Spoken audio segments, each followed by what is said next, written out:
বাংলাদেশ দল বিশ্বকাপে খেললেও এ নিয়ে ক্রিকেট ভক্তদের মাঝে নেই উন্মাদনা। পাড়া মহল্লায় উঠছে না কোনো পতাকা, নেই প্রিয় খেলোয়াড়ের জার্সি কেনার ধুম।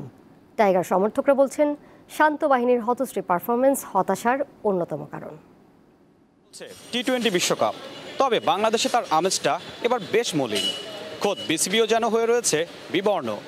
কিন্তু কেন দেশে ক্রিকেটের এই অবস্থা, সেই প্রশ্নের উত্তরই আজকে জানার চেষ্টা করব। চলুন।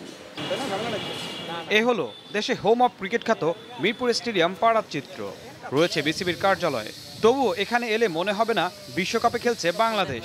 সবকিছুতেই যেন মলিনতা। লাল সবুজের হয়ে কারা এবারে টি-20 বিশ্বকাপে খেলছে তাদের কোনো কাট আউট পর্যন্ত চোখে পড়ে না। বিসিবির তরফ থেকে শান্ত বাহিনীকে শুভেচ্ছা জানিয়ে নেই কোনো ব্যানার পর্যন্ত। বিসিবি কি করলো তাতে ক্রিকেট ভক্তদের কিছু যায় আসে না, কিন্তু বাংলাদেশ দলের সাম্প্রতিক পারফরমেন্সে বিশ্বকাপ নিয়ে আগ্রহে ভাটা পড়েছে টাইগার সমর্থকদের মাঝেও। লস নাই, জীবনটাই লস, এরকম এক্সপেকটেশন এছাড়া আর কিছুই না। এই দল নিয়ে আর কি এক্সপেকটেশন করবেন আপনি? বাংলাদেশ নেপালের সাথেই জিতবে, আর কারোর সাথে জিতার মতো তাদের বর্তমানে অ্যাবিলিটি নাই। বিসিবির যে একটা দায়িত্ববোধ আছে আমি ওটা খুঁজে পাই না। আমাদের মধ্যে পারবেই না, আর খেলাই পারে না, শুধু পারে টিকটক করতে। শান্ত বাহিনী বিশ্বকাপে হঠাৎ করে যে ঘুরে দাঁড়াবে এমন কোনো সম্ভাবনাও দেখছেন না ভক্তরা। আমাদের জন্য দোয়া করতে পারেন, এর জন্য বেশি কিছু না, সর্বোচ্চ দোয়া।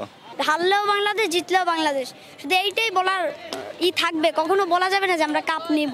সাধারণত দেখা যায় ফুটবল বিশ্বকাপের সময় প্রিয় খেলোয়াড়ের জার্সি কেনার ধুম পড়ে দেশে, ছাদে ওড়ে বিভিন্ন দেশের পতাকা। কিন্তু ক্রিকেট যেখানে বাংলাদেশে বিশ্বকাপ খেলছে তাতেও নেই উন্মাদনার ন্যূনতম ছোঁয়া। দোকানগুলোতেও তাই কেনা বেচায় ভাটা। সেল করা অনেক কঠিন হয়ে যাচ্ছে, সবাই জার্সি এসে দেখতেছে আর হাসাহাসি করতেছে। ছোট বাচ্চারা রাস্তা দিয়ে যাচ্ছে, ওরা যাচ্ছে, বাবা মা কিনে দিতেছে, এই ছাড়া আর কিছু না।